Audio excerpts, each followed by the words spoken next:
Vote পরবর্তী অনেক হিংসা হচ্ছে, আমরা দেখতে পাচ্ছি, ধর্মীয় উত্তেজনা বা অন্যান্য কিছু।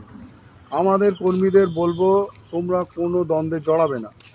আমি আমার দিয়েই বলি, আমি তো নতুন রাজনীতিতে এসেছি টিএমসি থেকে, আর এমন একটা সময় এসেছি যে সময় আমি অনেক ধমকির সম্মুখীন হয়েছি এবং আমার নামে লিস্ট করা হয়েছিল যে আমাকে মারবে।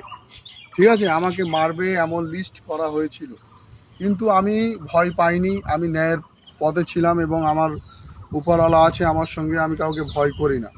তো আমার তাদের প্রতি কোনো ক্ষোভ নেই। তারা আমাকে গালি দিয়েছে, কত কি বলেছে, এখনও দিচ্ছে, কিন্তু আমি তাদের না প্রতিশোধ নেবো না কিছু নেবো। এটা আমার ধর্মেও শেখায় না, এটা আমার সংবিধানও শেখায় না, এটা আমার যে রাজনৈতিক গুরু নওশাদ ভাইজান তিনিও শেখায় না। তো আমরা হিংসায় জড়াবো না। সবাইকে আমি আহ্বান করব আমাদের সঙ্গে আসতে, এবং আমরা সব সময় মানুষের পাশে থাকব।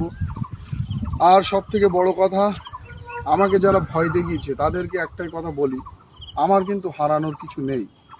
আমি একটা গরিব ঘরের ছেলে, সাধারণ ছেলে। আমি টিউশন করাই, বাচ্চাদের পড়াই। আমার ছোটোবেলা থেকে ধরো আমার মা নেই, আমি আমার দাদিমার কাছেই মানুষ। হ্যাঁ, তো আলহামদুলিল্লাহ এখন আস্তে আস্তে আস্তে আস্তে গ্রোথ হচ্ছে। আগে ছিলাম গরিব, এখন আর নেই। তো আলহামদুলিল্লাহ ধীরে ধীরে ধীরে ধীরে গ্রোথ হচ্ছে। তো আমার কারো প্রতি কোনো রাগ, হিংসা, গর্ব, অহংকার, ঔদ্ধত্য এই জিনিসটা আমার মধ্যে কখনো আসবে না। আর আমি সবাইকে ভালোবাসার চেষ্টা করি। হ্যাঁ, আমার অনেক শত্রু আসবে, শত্রু থাকবে, শত্রুতার মধ্যেই জীবন। কারণ যত বড় বড় তুমি মনীষীদের কথা ভাবো, যেরকম আমাদের ঈশ্বরচন্দ্র বিদ্যাসাগর,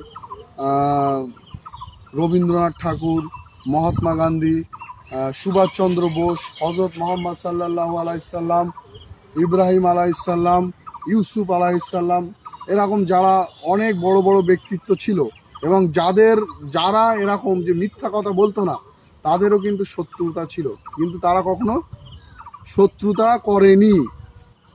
যতক্ষণ পেরেছে চেষ্টা করেছে যে আমরা ওইসব থেকে দূরে থাকবো। তার হজরত ইউসুফ আলাইসাল্লামের ভাইয়েরা তাকে কুয়োর মধ্যে নিক্ষেপ করে। সেই সময় তার বয়স ছিল মাত্র 10 বছর, হয়তো মাত্র 10 বছর। তারপর সেখান থেকে তিনি মিশরের আজিজ হয়েছিল। তো কেউ কাউকে ঠেকাতে পারবে না, যার সঙ্গে আল্লাহ থাকে। ইসলাম কখনোই শেখায় না যে তুমি হিংসা, অহংকার, গর্ব এইসব তোমার মধ্যে যেন